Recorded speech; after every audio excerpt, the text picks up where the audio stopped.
السلام علیکم، آپ ہیں اردو پلانٹ کے ساتھ۔ حکایت نمبر 6، جوانی کی جہالت۔ حضرت شیخ سعدی اپنا قصہ بیان کرتے ہیں کہ جوانی کی جہالت کی وجہ سے ایک دفعہ میں نے اپنی ماں سے بد کلامی کی،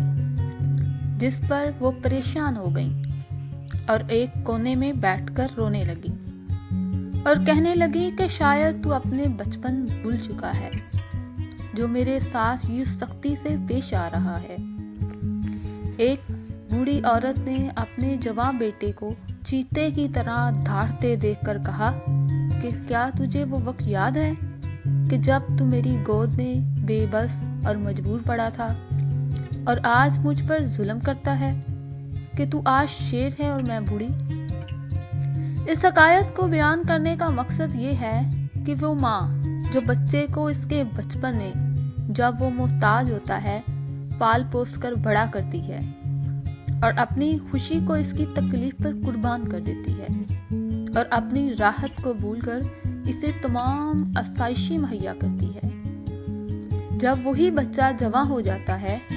تو وہ اسی ماں پر دھاڑتا ہے اور بڑھاپے میں اس کی خدمت کرنے کی بجائے اس کے ساتھ برا رویہ رکھتا ہے۔ حالانکہ اللہ تعالیٰ نے قرآن مجید میں بہت سارے مقامات پر والدین کی خدمت کا درس دیا ہے کہ ان کے ساتھ حسن سلوک سے پیش آیا کرو۔